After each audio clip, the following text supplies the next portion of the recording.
Saya mau Pak Jokowi mundur karena dia tidak melindungi rakyatnya dalam kondisi COVID-19.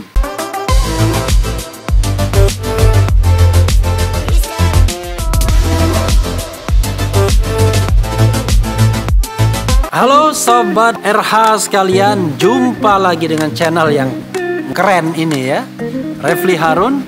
Dan sesuai dengan janji saya di Instagram, akan ada program baru di channel ini, yaitu Rayu, Refli Answer You Understand, hopefully.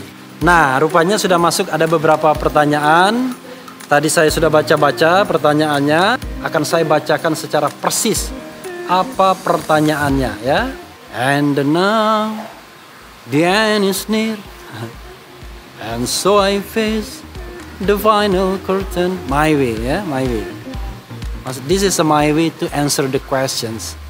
You know, ini pertanyaannya adalah dari Flores, dari Pedro Fernandez 24. Selamat malam.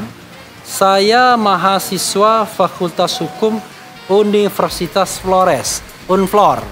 Saya pernah datang ke sana ya, tahun lalu. Mudah-mudahan Sobat RH sudah melihat videonya. Saya memberikan kuliah umum tentang Pancasila dan radikalisme. Saya mau tanya pandangan Bapak tentang constitutional question. Ini agak berat sedikit ya, dalam Mahkamah Konstitusi dan kemungkinan menerapkannya di MK. Terima kasih. Apakah mungkin menerapkan constitutional question atau pertanyaan konstitusional di Mahkamah Konstitusi? Jawaban saya, mungkin. Kenapa mungkin? Begini, kalau kita baca Undang-Undang Dasar 1945, kewenangan MK memang bersifat limitatif, yaitu menguji undang-undang terhadap Undang-Undang Dasar.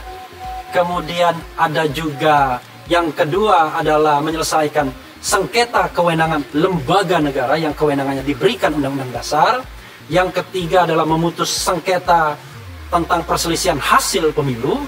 Yang keempat itu adalah mengenai pembubaran partai politik ya.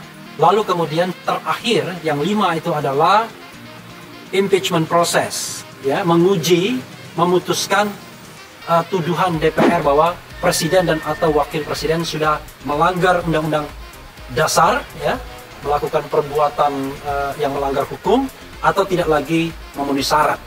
Nah, itu saja sesungguhnya kewenangan MK. Tidak ada yang namanya constitutional question, tidak ada yang namanya constitutional complaint sebagaimana MK di negara lain. Tetapi jangan lupa Sobat RH sekalian, yang namanya konstitusi itu bisa berubah tidak hanya dengan formal amendment, amandemen formal sebagaimana dilakukan oleh MPR dari tahun 1999-2002 yang lalu, sudah lama ya, tetapi juga bisa melalui constitutional interpretation atau interpretasi konstitusional atau judicial interpretation yang dilakukan oleh lembaga judisial. Dan dalam hal ini MK sendiri. Dan MK sesungguhnya sudah pernah memutuskan bahwa mereka berwenang menguji peraturan pemerintah pengganti undang-undang. Padahal kita tahu Sobat RH sekalian, yang namanya Perpu itu bukan atau tidak sama dengan undang-undang. Undang-undang itu adalah produk joint power antara Presiden dan DPR, sementara Perpu adalah produk hal ihwal kegentingan yang memaksa yang bisa dikeluarkan Presiden at any time tanpa persetujuan wakil-wakil rakyat sebelumnya. Jadi persetujuannya setelah Perpu dikeluarkan, dan itu pun pada persidangan masa berikutnya. Tapi MK mengatakan mereka berwenang menguji Perpu dan itu pernah dilakukan. Nah, artinya ada perkembangan ketatanegaraan yang memungkinkan yang namanya perkembangan kewenangan MK sendiri.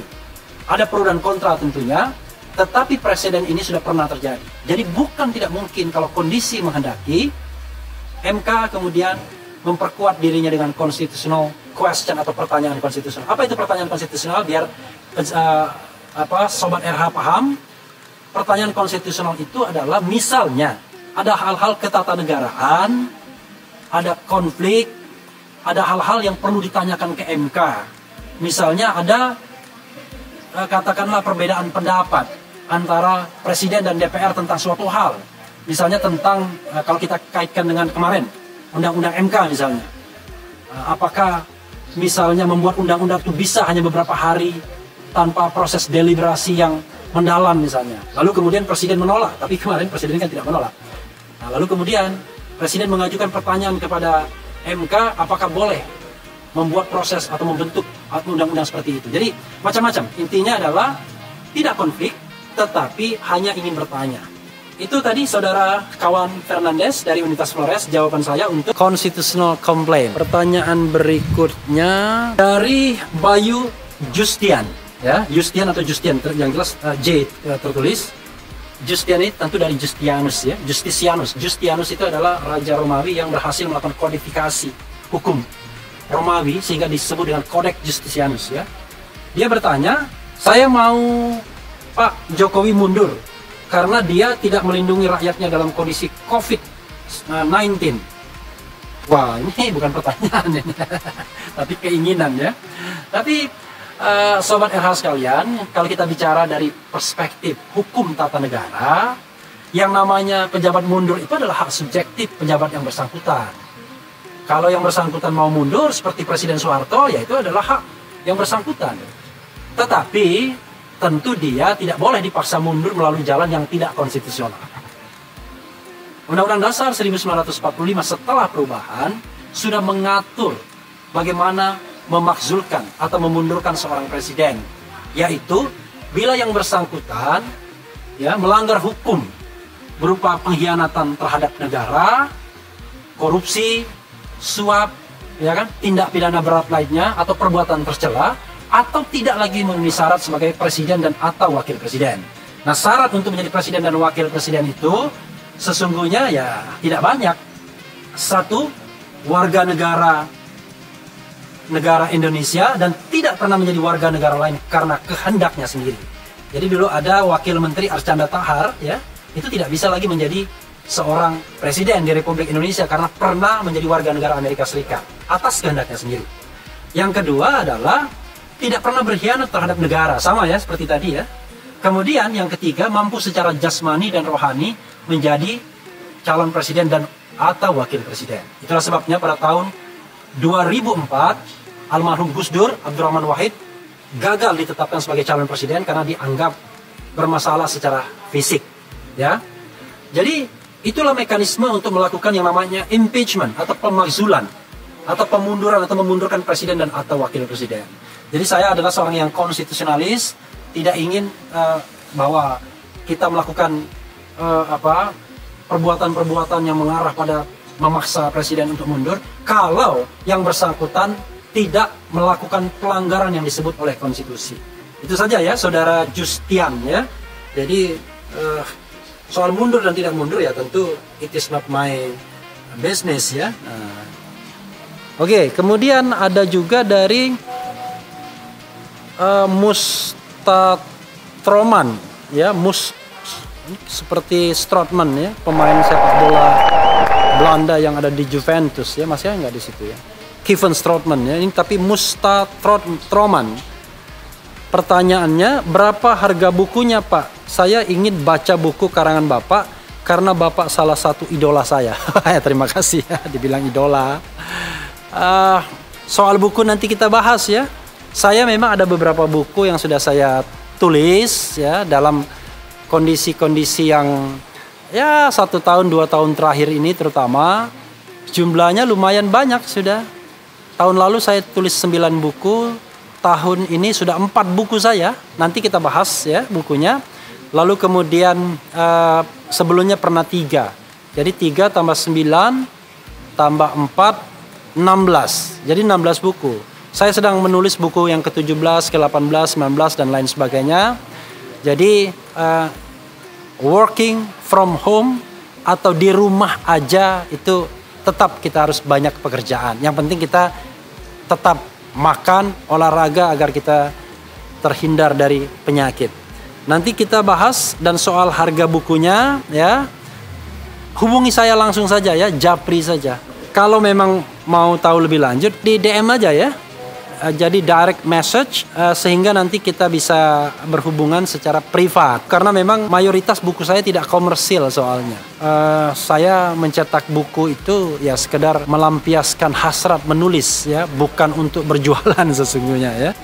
Oke, kemudian ada pertanyaan dari Septri Onos MRG ya. Pertanyaannya adalah solusi jika proses balik nama AJB, akta jual beli tanah, tidak mau ditandatangani ahli warisnya. Kalau soal ini, sobat RH sekalian, nanti biar istri saya yang jawabnya ya, secara DM, direct message. Soalnya kebetulan sang istri notaris, jadi jauh lebih sahih menjawabnya. Oke. Ada juga pertanyaan dari Yanto Sopian. Ikan koinya banyak ya Pak? This is not a legal question. Ini bukan pertanyaan hukum ini. Halo ikan. Halo ikan. Halo ikan. Halo ikan. Halo. Kamu ngerti COVID gak semuanya ini? Halo ya. Ya. Tapi ya memang lumayan juga ya. Ada 150-an saya beli koi, bisa hidup 100 ya 20-30 lumayan. Karena memelihara koi itu tidak gampang ya. Nah, ini pertanyaan yang agak serius dari Jopa Hatur. Pertanyaannya adalah, Pak, apakah Dewas atau Dewan Pengawas KPK mengganggu independensi KPK, Pak? Terima kasih, Pak. Tanya kepada KPK-nya, Pak, ganggu apa enggak? Sebenarnya, Sobat RH sekalian, saya termasuk orang yang berkeberatan sesungguhnya atas hadirnya Dewan Pengawas. Mengapa begitu? Banyak yang berkeberatan. Saya kira hampir semua pakar hukum tata negara berkeberatan. Bahkan lucunya, anggota Dewan Pengawas KPK sendiri pernah saya baca statementnya mengatakan Dewas itu juga memperlemah KPK. Kenapa? Dewas itu memperpanjang rantai birokrasi penegakan hukum, proses penyelidikan dan penyidikan terutama. Coba bayangkan, mau nyadap izin Dewas, mau menggeledah izin Dewas, mau menyita izin Dewas. Dan izinnya itu 1 kali 24 jam back and forth secara tertulis. Bayangkan kalau mau menyadap orang, ya, mau menyadap orang dan kebetulan mau disadap jam 2 malam. Jangan-jangan Dewasnya sudah tidur, lalu kemudian pegawainya sudah tidak ada lagi untuk mengetik surat. Memang ada persoalan di sana dan juga ada persoalan lain bahwa Dewas itu tidak dipilih dalam kesempatan yang pertama, tapi cukup ditunjuk oleh presiden. Untungnya ya, the good news-nya adalah Dewas-Dewas yang ada sekarang orang yang punya track record yang baik di masyarakat. Ada yang namanya mantan Hakim Agung Artijo Alkostar ya. Ada yang namanya mantan anggota KPK atau pimpinan KPK Tumpak Hatorangan Panggabean. Ada namanya mantan Hakim Konstitusi Haryono. Ada kemudian Profesor Riset di LIPI Samsudin Haris. Kemudian ada Hakim, lupa saya satu Hakim itu yang kemarin memimpin sidang Gayus ya, padahal alumnus Universitas Gajah Mada juga. Jadi kalau kita lihat, kita harus bedakan antara orang dan institusi, antara sistem dan komunikasi. Secara institusional saya katakan Dewas itu memperlemah KPK. Tetapi barangkali karena komunikasi yang baik antara Dewas dan pimpinan KPK, maka kemudian barangkali dampak buruk dari undang-undang itu bisa diminimalisasi. Persoalannya, Sobat RH sekalian, bagaimana kalau seandainya suatu saat Dewasnya justru centengnya koruptor? Kan repot nantinya. Dewasnya justru memang betul-betul memperlambat kerja penyidikan. Karena dalam sebuah institusi tidak boleh ada dua matahari.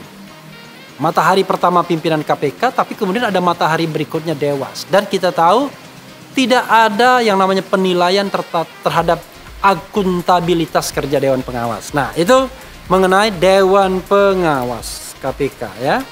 Mudah-mudahan kita berdoa pemberantasan korupsi di Republik ini terus bisa digalakkan, dikuatkan, dan negara ini terbebas dari virus mematikan ini.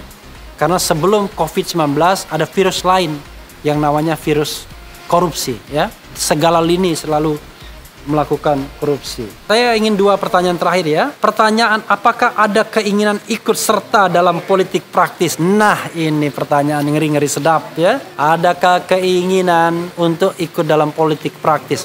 For the time being, untuk saat ini, tidak ingin. Kok untuk saat ini? Ya saya tidak tahu besok bagaimana. Karena paling tidak untuk saat ini saya belum tertarik untuk ikut politik praktis ya. Saya selalu mengatakan, misal kita mau berpartai politik. Kalau mau berpartai politik itu, kalau kita mau berpolitik, kita harus selesai dengan diri kita sendiri. Loh, bagaimana dengan yang muda? Ya, kalau yang muda memang dia katakanlah memulai karirnya dengan berpolitik, tapi harus juga punya basis ekonomi yang kuat. Kalau tidak, kita akan menjadi koruptor-koruptor di politik. Coba bayangkan misalnya, katakanlah saya tidak ikut partai politik, tapi mau nyalon pilkada, gubernur, bupati, wali kota. Bandingkan gaji gubernur, gaji bupati, dan gaji wali kota dengan ongkos pilkadanya. Nggak masuk akal sesungguhnya. Jadi kalau saya selesai dengan diri saya sendiri, saya hanya berpikir pengabdian, uang sudah banyak, mungkin berpolitik praktis itu adalah tidak ada masalah. Tapi kalau masih berpikir mencari penghidupan, wah beratnya minta ampun ya. Dengan kemampuan ekonomi yang menurut saya tidak incredible juga, biasa-biasa saja. Saya lebih tertarik ya jadi begini saja ya, jadi YouTuber. Jadi YouTuber ya. Karena YouTuber ini modalnya tidak terlalu besar dibandingkan modal menjadi kepala daerah ya. Oke, pertanyaan terakhir Sobat Refli ya. Nih pertanyaan terakhirnya dari Firdaus Arifin SHMH. Ini pasti sudah S2 hukum. Jadi Firdaus Arifin ini mengatakan, malam Bang, bersedia jadi co-promotor saya bersama Profesor Gede Bang. Profesor Gede, nah untungnya saya tahu info sebelumnya. Profesor Gede Panca Astawa ya, dari Jawa Barat. Bersedia? No problem. Itu saja Sobat RH sekalian, jawaban saya.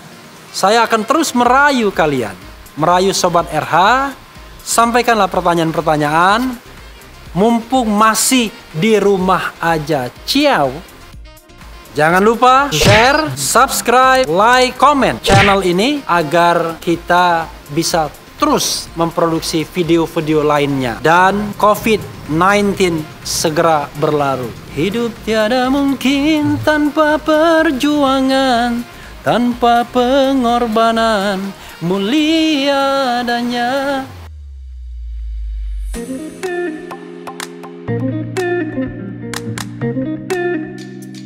Thank you.